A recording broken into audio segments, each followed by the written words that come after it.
Hero నాగార్జునకు Hydraa shock ఇచ్చింది. నాగార్జునకు చెందిన N convention ను హైడ్రా బృందం కూల్చివేస్తోంది. మాదాపూర్లో భారీ బందోబస్తు మధ్య కన్వెన్షన్ కూల్చివేతను అధికారులు చేపట్టారు. తుమ్మిడి చెరువును కబ్జా చేసి ఈ నిర్మాణం చేపట్టారని ఆరోపణలు ఉన్నాయి. 3.5 ఎకరాలు కబ్జా చేసి కన్వెన్షన్ ను నిర్మించారని అధికారులకు ఫిర్యాదులందాయి. హైదరాబాద్ పరిధిలో అక్రమ నిర్మాణాలను అడ్డుకునేందుకు ముఖ్యమంత్రి రేవంత్ రెడ్డి హైడ్రా తీసుకొచ్చారు. ప్రభుత్వ భూముల్లో ఆక్రమణలను తొలగించడం, చెరువులను రక్షించడం, విపత్కర పరిస్థితుల్లో నగరానికి అండగా ఉండడం దీని ప్రధాన లక్ష్యాలు. ఇది కబ్జాదారుల వెన్నులో వణుకు పెట్టిస్తోంది. నిత్యం ఏదో ఒక చోట అధికారులు ఆక్రమణలను కూల్చివేస్తూనే ఉన్నారు.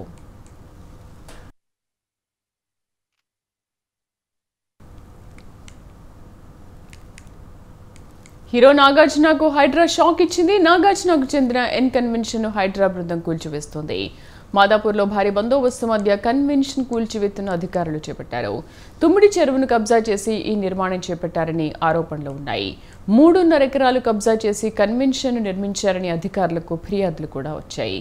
హైదరాబాద్ పరిధిలో అక్రమ నిర్మాణాలను అడ్డుకునేందుకు ముఖ్యమంత్రి రేవంత్ రెడ్డి హైడ్రా తీసుకొచ్చారు.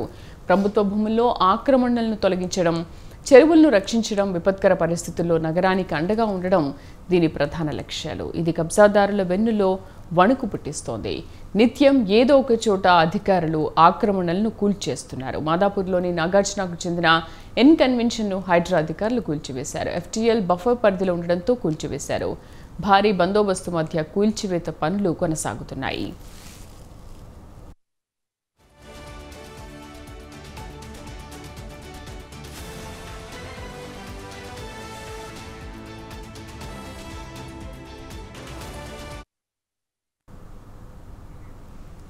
హీరో నాగార్జునకు హైడ్రా షాక్ ఇచ్చింది. నాగార్జునకు చెందిన ఎన్ కన్వెన్షన్ ను హైడ్రా బృందం ఉదయం నుంచి కూల్చివేత పనిలో ఉంది. ఇక పూర్తి సమాచారాన్ని ఎన్ కన్వెన్షన్ హాల్ నుంచి మా కరెస్పాండెంట్ పవన్ పూర్తి సమాచారం అందిస్తారు. పవన్, అనుకున్నట్టుగానే జనం సంస్థ అధినేత భాస్కర్ రెడ్డి ఫిర్యాదు మేరకు అక్రమ కట్టడాలపై హైడ్రా కొరడా జడిపించింది. అంటే పెద్ద స్థాయి వ్యక్తులకు సంబంధించి ఈ రోజే మొదటి బీజం పడింది అనుకోవచ్చా?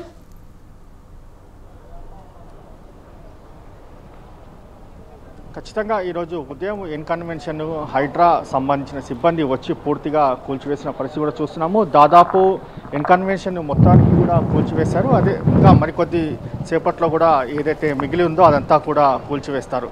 అయితే దీనిపైన ఇప్పటికే జనం కోసం అనే ఒక సంస్థ అధ్యక్షుడు కసిరెడ్డి భాస్కర్ రెడ్డి హైడ్రా కూడా ఫిర్యాదు చేశారు. హైడ్రాకు ఫిర్యాదు చేసిన నేపథ్యంలో పూర్తిగా సాక్ష్యాధారాలను కూడా అక్కడ సమర్పించారు. ఎందుకంటే ఇప్పటికే లోకాయుక్తలో కూడా దీనికి సంబంధించి తాము ఫిర్యాదు చేశాము. ఆ ఫిర్యాదు నేపథ్యంలో మొత్తానికి ఆ 3 ఎకరాల 30 గుంటల సంబంధించిన చెరువు స్థలాన్ని కూడా కబ్జా చేసి పూర్తిగా అక్రమ నిర్మాణం చేపట్టారు. హీరో నాగార్జున ఎన్ కన్వెన్షన్ అని చెప్పి కూడా దీనికి సంబంధించి సాక్ష్యాధారాలు కూడా సమర్పించిన పరిస్థితి కూడా చూస్తున్నాము. అయితే గతంలో ఈ యొక్క చెరువుకు సంబంధించిన విస్తీర్ణం 29 ఎకరాల 24 గుంటల చెరువు ఉంది. అయితే ప్రజెంట్ ఈ యొక్క శాటిలైట్ సంబంధించిన ఈ యొక్క చెరువును చూస్తే చాలా విస్తీర్ణం తగ్గిపోయింది. ఇందులో ఎన్ కన్వెన్షన్ పెద్ద మొత్తంలో 3 ఎకరాల 30 గుంటల స్థలాన్ని కూడా కబ్జా చేసిందనేది మాత్రము ప్రధానంగా ఒక హైడ్రా ఇన్వెస్టిగేషన్లో కూడా తేలిన వెంటనే ఈరోజు ఉదయము హైడ్రాకు సంబంధించిన సిబ్బంది కావచ్చు, అంతేకాకుండా పోలీసు ప్రొటెక్షన్ నేపథ్యంలో పూర్తిగా ఇక్కడికి కూడా చేరుకొని ఒక ఎన్ కన్వెన్షన్ కూడా కూల్చివేసిన పరిస్థితి కూడా చూస్తున్నాము. మొత్తానికి ఓవరాల్ గా చూస్తే ఎన్ కన్వెన్షన్ ఇప్పటికే నేలమట్టమైంది. మరి పవన్ దీంట్లో అంటే మొత్తం 10 ఎకరాలు ఉన్నట్టుగా చెప్తున్నారు. అంటే ఈ 10 ఎకరాల్లో ఒక 3 ఎకరాల 24 గుంటల్లో మాత్రమే ఈ నిర్మాణాన్ని చేపట్టారా? కేవలం దాని వరకే కూల్చివేత కార్యక్రమం కొనసాగుతోందా? అయితే ఇప్పటికే చెరువుకు సంబంధించిన స్థలాన్ని 3 ఎకరాల 30 గుంటలు ఎవరైతే దీనికి సంబంధించి ఎన్ కన్వెన్షన్ అక్రమంగా కబ్జా చేసి నిర్మించారో అక్కడి వరకు కూడా హైడ్రాకు సంబంధించిన పూర్తిగా దీనిపైన అక్కడ వరకు కూడా మార్కు వేశారు. 3 ఎకరాల 30 గుంటల వరకు కూడా మార్కు వేసిన నేపథ్యంలో అక్కడ వరకు ఎలాంటి కన్స్ట్రక్షన్ ఉన్నో వాటన్నిటిని కూడా కూల్చివేసిన పరిస్థితి కూడా చూస్తున్నాము. మొత్తానికి ఓవరాల్గా చూస్తే మాత్రము కేవలము చెరువు సంబంధించిన FTL ల్యాండ్లోనే ఈ యొక్క ఎన్ కన్వెన్షన్ సంబంధించి నిర్మాణం చేపట్టారు కాబట్టి అక్రమ నిర్మాణం అంతవరకు మాత్రమే కూల్చివేస్తారు. మిగిలిన సంబంధించిన దాన్ని మాత్రము అక్కడ సంబంధించిన డాక్యుమెంట్స్ కానీ ఇతర సంబంధించిన పత్రాలు చూసి అది కూడా ఇన్లీగల్ అయితే అది కూడా పూర్తిగా దీనికి సంబంధించి కూల్చివేస్తారనేది మాత్రం ప్రధానంగా తెలుస్తుంది. అయితే ఇప్పటికే నోటీసులు కూడా ఎన్కన్వెన్షన్కి ఇవ్వాల్సి ఉంటుంది. కానీ అధికారులు మాత్రం ఈరోజు ఉదయము అక్కడ ఎన్కన్వెన్షన్కి ఒక లెటర్ కూడా అంటించిన దాని తర్వాత ఒక్కసారిగా ఈ యొక్క కూల్చివేతలు కూడా ప్రారంభించారు. మొత్తానికి ఓవరాల్గా చూస్తే మాత్రము అంటే సాయంత్రం వరకు కూడా ఈ యొక్క కన్స్ట్రక్షన్ సంబంధించిన ఇన్కన్స్ట్రక్షన్ సంబంధించిన శిథిలాలు ఉన్నాయి, వాటన్నిటిని కూడా అంటే మొత్తానికి కూడా నేలమట్టం చేస్తారు. దాని తర్వాత ఈ యొక్క చెరువును కూడా సుందరీకరణ చేసేందుకు కూడా అధికారులు ఇప్పటికే చర్చలు కూడా జరుపుతున్నారు. ఎందుకంటే ఈ చెరువులో తంబికుంట చెరువులో పూర్తిగా గుర్రపు డెక్క ఉంది. గుర్రపు డెక్కను కూడా తీసివేసి ఆ యొక్క ఇన్కన్వెన్షన్ సంబంధించిన ఏదైతే ఉందో వాటిని కూడా పూర్తిగా తొలగించిన నేపథ్యంలో ఆ యొక్క చెరువును కూడా విస్తీర్ణం కూడా పెంచే దిశగా హైడ్రా పనిచేస్తుంది. అంతేకాకుండా జిహెచ్ఎంసీ అధికారులు కూడా దీనికి ఏ విధంగా ఆ చెరువును పునరుద్ధరించాలా, మరి ప్రజెంట్ ముందు ఉన్నప్పుడు ఎలా ఉండే చెరువు ఇప్పుడు దాన్ని ఎలా అదే స్థితికి ఎలా తీసుకురావాలని దానిపైన కూడా చర్చలు కూడా కొనసాగుతాయి. మొత్తానికి ఎన్కన్వెన్షన్ సంబంధించిన నేపథ్యంలో ఇప్పటివరకు కూడా నాగార్జున స్పందించిన పరిస్థితి లేదు. అయితే నాగార్జున మాత్రము జూబ్లీస్లోని తన నివాసంలో ఉన్నట్టుగా తెలుస్తుంది. అయితే దీనిపైన పూర్తిగా కొన్ని రోజుల నుంచి కూడా ఇన్కన్వెన్షన్ కూల్చివేస్తారు అనేది మాత్రం ప్రధానంగా పెద్ద ఎత్తున చర్చ కూడా జరుగుతున్న నేపథ్యంలో ఈరోజు ఉదయం ఒక్కసారిగా హైడ్రాకు సంబంధించిన అధికారులు యొక్క కూల్చివేతలు కూడా ప్రారంభించారు. 3 ఎకరాల 30 గుంటలకు సంబంధించిన చెరువు స్థలాన్ని కూడా ఇప్పటికే అంతా కూడా మార్కు చేసిన నేపథ్యంలో అక్కడి వరకు కూడా కూల్చివేసిన నేపథ్యంలో ఆ యొక్క శిథిలాలను కూడా తొలగించి దాని తర్వాత చెరువును ఏ విధంగా సుందరీకరణ చేయాలి అనేది మాత్రము కొంత సమావేశం పెట్టుకున్న దాని తర్వాత జిహెచ్ఎంసీ కావచ్చు, అంతేకాకుండా ఇటు ఇతర సంబంధించిన శాఖలకు సంబంధించి సమావేశం ఏర్పాటు చేసుకున్న తర్వాత అందులో చర్చించి ఇందులో యొక్క తమ్మిడికుంట చెరువును ఏ విధంగా మళ్ళా పునరుద్ధరించాలనే దానిపైన చర్చ జరుగుతుంది. మొత్తానికి చూస్తే ఓవరాల్గా అంటే హై టెక్నాలజీ యొక్క మిషన్స్ని కూడా తీసుకువచ్చి వెంటనే ఈ యొక్క ఇన్కన్వెన్షన్ సంబంధించినది పూర్తిగా కూల్చివేస్తున్నారు. ఎందుకంటే ఈ యొక్క హై రిచ్ సంబంధించిన యొక్క పెద్ద మిషన్ కూడా తీసుకొచ్చారు. మిషన్ తీసుకొచ్చినప్పుడు పూర్తిగా ఎలాంటి అడ్డంకులు రాకుండా వెంటనే తొలగించేందుకు కూడా హై రిచ్ సంబంధించిన ఈ యొక్క బుల్డోజర్ కూడా తీసుకొచ్చి వీటన్నిటిని కూడా తొలగిస్తున్న పరిస్థితి చూస్తున్నాము. కింద ఏదైతే ఎవ్వరు కూడా సిబ్బంది రాకుండా పోలీసులు ఇప్పటికే పెద్ద ఎత్తున భద్రత కూడా ఏర్పాటు చేశారు. ఎందుకంటే ఒకవేళ కూల్చివేస్తే ఇందులో పనిచేసే సిబ్బంది కావచ్చు, ఇతరులు ఎవరైనా అడ్డుకునే అవకాశం ఉన్న నేపథ్యంలో పోలీసులు కూడా ముందస్తు చర్యగా ఇక్కడ పోలీసులతో వారి బందోబస్తు కూడా ఏర్పాటు చేసిన పరిస్థితి చూస్తున్నాము. అయితే చెరువుకు సంబంధించిన ఏదైతే ప్రహారీ అంటే చిన్న గోడ ఏర్పాటు చేశారో ఆ గోడను కూడా కూల్చివేస్తున్నారు. ఎందుకంటే ఈరోజు మొత్తానికి కూడా నీలమట్టం చేసిన దాని తర్వాత రేపు కూడా పూర్తిగా ఈ యొక్క శిథిలాలను కూడా తొలగించేందుకు కూడా అన్ని ఏర్పాట్లు కూడా చేసే అవకాశం కూడా కనిపిస్తుంది. అంటే ఈ మొత్తం ఎన్కన్వెన్షన్ కూల్చివేత అనేది అసలు ఎప్పటిలోపు కంప్లీట్ అయ్యే అవకాశాలు ఉన్నాయి? అంటే ఇప్పుడు 3 ఎకరాల 24 గుంటలు కంప్లీట్ చేయాలంటే దీనికి అసలు ఎంత టైం పడుతుంది? ఖచ్చితంగా దీన్ని మొత్తానికి కూడా కంప్లీట్కి కావాలంటే దాదాపు ఒక 4-5 రోజులు కూడా సమయం పట్టే అవకాశం కూడా కనిపిస్తుంది. ఎందుకంటే చెరువులో నుంచి కూడా గోడ నిర్మించి ఒక ఇన్కన్వెన్షన్ నిర్మించారు కాబట్టి ఆ చెరువు కింద నుంచి కూడా ఈ యొక్క గోడ తీయాలి. అంతేకాకుండా గోడ తీసిన దాని తర్వాత ఈ యొక్క శిథిలాలను కూడా ఇక్కడి నుంచి తొలగించాలంటే ప్రాపర్గా ఒక 4-5 డేస్ అంటే యాక్చువల్గా మొత్తం ఓవరాల్గా ఒక 1 వీక్ పట్టే అవకాశం కూడా కనిపిస్తుంది. ఇప్పటికే ఈ యొక్క కూలగొట్టిన దానికి సంబంధించి వీటన్నిటిని తొలగించేందుకే 2 రోజుల సమయం కూడా పట్టే అవకాశం కూడా కనిపిస్తుంది. కాబట్టి మొత్తానికి చెరువు యొక్క పూర్తిగా ఇన్కన్వెన్షన్ తొలగించాలంటే ఒక వారం పైనే పట్టే అవకాశం కూడా కనిపిస్తుంది. అది కూడా చాలా ఫాస్ట్గా పనిచేస్తేనే వారం పడుతుంది. మళ్ళీ స్లో చేస్తే మాత్రం ఇంకా ఎక్కువ రోజులు పట్టే అవకాశం కూడా కనిపిస్తుంది. కాబట్టి ఇందులో మాత్రం అధికారులు ఎప్పటికప్పుడు ఇందులో కన్స్ట్రక్షన్ సంబంధించి ఏ విధంగా కూల్చివేయాలి అంటే ఎలాంటి ఇబ్బందులు కలగకుండా ఏ విధంగా కూల్చివేస్తేనే చాలా ప్రశాంతంగా అంటే ఇబ్బందులు కలగకుండా కొనసాగుతున్న దానిపైన ముందుగా ప్లాన్ వేసుకుని దాని తర్వాతనే ఒక మిషన్స్ కూడా తీసుకొచ్చారు. మిషన్స్ తీసుకొచ్చి ప్రాపర్గా ఏ విధంగా కూల్చివేస్తున్నారో ముందుగా ఒక ప్రణాళిక కూడా రూపొందించుకున్నారు. ఆ ప్రణాళిక ప్రకారమే నెమ్మదిగా ఒక్కొక్క వన్ బై వన్ కూల్చుకుంటూ వెళ్తున్న పరిస్థితి కూడా చూస్తున్నాము. కొంతమంది సిబ్బంది ఉండేందుకు కూడా కొంత రేకుల షెడ్ కూడా ఏర్పాటు చేసుకున్నారు. వాటిని కూడా ఇప్పటికే అధికారులు కూడా తొలగిస్తున్న పరిస్థితి చూస్తున్నాము. అయితే వారంతా కూడా ఎక్కడికి వెళ్ళారని మాత్రం ఇంకా తెలియాల్సిన పరిస్థితి ఉంది.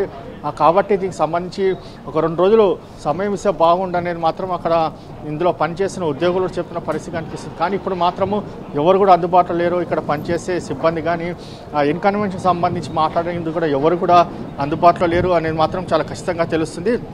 దీనిపైన అన్ని విధాలుగా ఇప్పటికే హైడ్రా సంబంధించి ఇన్వెస్టిగేషన్ చేసిన దాని తర్వాతనే ఒక చెరువును కూడా మొత్తం ప్రాపర్గా కూల్చివేసిన పరిస్థితి కూడా చూస్తున్నాము. పవన్, అంటే ఈ 4 రోజుల తర్వాత చెరువుల సుందరీకరణ కార్యక్రమాన్ని చేపట్టనున్నారా? సో దానికి సంబంధించి ఇప్పటి నుంచి ఏమైనా చెరువుల సుందరీకరణ డిజైనింగ్ ప్లాన్ మొదలు పెట్టారా? అయితే ఇదంతా కూడా కూల్చివేసి ఇక్కడి నుంచి శిథిలాలను కూడా తొలగించిన దాని తర్వాతనే దీన్ని ప్రాపర్గా ఏ విధంగా చెరువుని సుందరీకరణ చేయాలనే దానిపైన సమావేశం కూడా ఏర్పాటు చేసుకుంటారు. ఎందుకంటే ఇందులో పూర్తిగా గుర్రపు డెక్క ఉంది. ఈ చెరువులకు సంబంధించి ఒక గుర్రపు డెక్క తొలగించడానికే చాలా సమయం పడుతుంది. ఈ యొక్క గుర్రపు డెక్కను తొలగించిన దాని తర్వాత ఇందులో వాటర్ సంబంధించి కావచ్చు, ఇతర సంబంధించి వాటన్నిటిని కూడా ఏ విధంగా క్లీన్ చేయాలి, దాని తర్వాత ఇందులో చెరువుని ఎలా విస్తీర్ణం చేయాలి, ఏదైనా ఇబ్బందుల వాతావరణం ఉంటుందా అనే దానిపై చర్చించిన దాని తర్వాత చాలా రోజులు సమయం పట్టే అవకాశం కూడా చాలా స్పష్టంగా కనిపిస్తుంది. మరోవైపు ఈ చెరువు నుంచి కూడా కొంతమంది పూర్తిగా యొక్క వాటర్ని కూడా తీసుకెళ్తారు. కొన్ని మిషన్లు పెట్టి వాటర్ ట్యాంక్ ద్వారా యొక్క వాటర్ని కూడా తీసుకెళ్తారని మాత్రం కూడా తెలిసిన పరిస్థితి కనిపిస్తుంది. కాబట్టి వాటిపైన కూడా మళ్ళా దృష్టి కొనసాగిస్తామని జిహెచ్ఎంసీ అధికారులు కూడా చెప్తున్నారు. మొత్తానికి తమ్మికుంట చెరువుకు సంబంధించిన నేపథ్యంలో దీనిపైనే ప్రత్యేక డ్రైవ్ కూడా ఉంటుంది.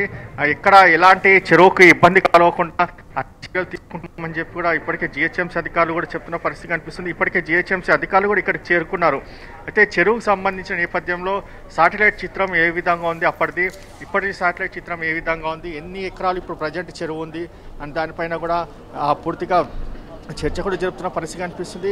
29 ఎకరాల 24 గుంటల చెరువు ఇప్పుడు చాలా తక్కువ విస్తీర్ణంలో ఉన్నట్టుగా తెలుస్తుంది. ఎందుకంటే పూర్తిగా ఇక్కడంతా చుట్టుపక్కలంతా కూడా ఎఫ్టీఎల్ ల్యాండ్లో అక్రమ నిర్మాణాలు కూడా చేపట్టారు. వాటిపైన కూడా ఇప్పటికే హైడ్రా దృష్టి కొనసాగించింది. ఇక్కడ ఏవైతే యొక్క భవనాలు, చుట్టుపక్కల భవనాలు ఎఫ్టీఎల్ ల్యాండ్లో ఆ యొక్క భవనాల నిర్మాణాలు చేపట్టారో వాటిని కూడా కూల్చివేసే అవకాశం కూడా చాలా స్పష్టంగా కనిపిస్తుంది. మొదటగా ఇన్కన్వెన్షన్ 3 ఎకరాలు 30 గుంటలు కాబట్టి చాలా పెద్ద ఎత్తున కబ్జా గురైంది. కాబట్టి చెరువుకు సంబంధించి ఎఫ్టీఎల్ ల్యాండ్ మొదటగా దీన్ని కూల్చివేశారు. దాని తర్వాత ఈ యొక్క చుట్టుపక్కల ఏదైతే ఎఫ్టీఎల్ ల్యాండ్లో మళ్ళీ నిర్మాణాలు ఉన్నాయో వాటిని కూడా కూల్చివేస్తామనేది మాత్రం ప్రధానంగా ఇప్పటికే హైడ్రా కూడా ఇన్వెస్టిగేషన్ చేస్తున్న పరిస్థితి కనిపిస్తుంది.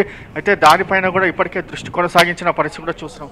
మొత్తానికి ఓవరాల్గా చూస్తే మాత్రము ప్రధానంగా తమ్మికుంట చెరువు చుట్టుపక్కల కూడా ఈ యొక్క కూల్చివేతలు కూడా జరిగే అవకాశం కూడా చాలా స్పష్టంగా కనిపిస్తుంది. మిగతా అక్రమ కట్టడాల తొలగింపు ప్రక్రియను కూడా గుర్తించిన హైడ్రా అధికారులు, సో దాని తొలగింపు ప్రక్రియ అనేది ఎప్పుడు ఉండొచ్చు, దానికి సంబంధించి ఏమైనా అప్డేట్ ఇచ్చారా హైడ్రా? అయితే ఇప్పటికే హైడ్రాకి సంబంధించి చూస్తే చాలా చోట్ల ఇటు రాజనగర్ కావచ్చు, ఇతర చెరువులకు సంబంధించిన చాలా చోట్ల కూడా అక్రమ కట్టడాలను కూడా కూల్చివేసిన పరిస్థితి కూడా చూస్తున్నాము. తాజాగా ఈ యొక్క తమ్మికుంట చెరువు అంటే ఇన్కన్వెన్షన్ చాలా పెద్ద ఎత్తున కబ్జాకు గురైంది కాబట్టి దీనిపైన ఫిర్యాదులు కూడా వచ్చాయి. అయితే ఫిర్యాదులు వచ్చిన వెంటనే దర్యాప్తు కూడా చేశారు. ఎంత పెద్ద మొత్తంలో కబ్జా చేసిన దానిపైన కూడా పూర్తిగా ఇన్వెస్టిగేషన్ చేసిన దాని తర్వాతనే ఈ యొక్క కబ్జా సంబంధించిన దానిపైన కూడా కూల్చివేసిన పరిస్థితి కూడా చూస్తున్నాము. మొత్తానికి అంటే మొదటగా ఈ నిర్మాణాలు దానిపైన కూడా హైడ్రా దృష్టి కొనసాగించింది. ఇప్పుడు తాజాగా ఫామ్ హౌస్తో పాటు ఇటు కన్వెన్షన్, ఇలాంటి కన్వెన్షన్లు ఇక హైదరాబాద్ చుట్టుపక్కల ప్రాంతాల్లో ఎక్కడెక్కడ ఈ యొక్క చెరువులను కబ్జా చేసి నిర్మించారో వాటిపైన కూడా చాలా క్లియర్గా దృష్టి కొనసాగించిందని కూడా మనం చాలా స్పష్టంగా చెప్పుకోవచ్చు. మొత్తానికి చూస్తే ఓవరాల్గా ఆ యొక్క ఇన్కన్వెన్షన్ మరికొద్ది అంటే ఇంకా 1 అవర్ సమయంలో పూర్తిగా నేలమట్టం అవుతుంది. దాని తర్వాత ఇక్కడ నుంచి శిథిలాలు ఏ విధంగా కొనసాగిస్తారో అంటే ఇక్కడ నుంచి ఏ విధంగా తీసుకెళ్తారో, దాని తర్వాత ఇన్కన్వెన్షన్ సంబంధించిన నాగార్జున ఏ విధంగా స్పందిస్తారో అనేది మాత్రము వేచి చూడాల్సిన పరిస్థితి కనిపిస్తుంది. ఇప్పటివరకు అయితే నాగార్జున ఎక్కడ కూడా స్పందించలేదు. కనీసం సోషల్ మీడియా ద్వారా స్పందిస్తారనుకున్నారు, కానీ సోషల్ మీడియా ద్వారా కూడా స్పందించలేని పరిస్థితి కనిపిస్తుంది. మొత్తం అయితే ఈ నేపథ్యంలో చూస్తే మాత్రం ఇన్కన్వెన్షన్ పైన చాలా రోజుల నుంచి కూడా దీనిపైన ఫిర్యాదులు వస్తున్న నేపథ్యంలోనే ఒక్కసారిగా ఈరోజు ఉదయం హైడ్రా పూర్తిగా అన్ని సాక్ష్యాధారాలు సేకరించి దాని తర్వాతనే కూల్చివేసిన పరిస్థితి కూడా చూస్తున్నాము.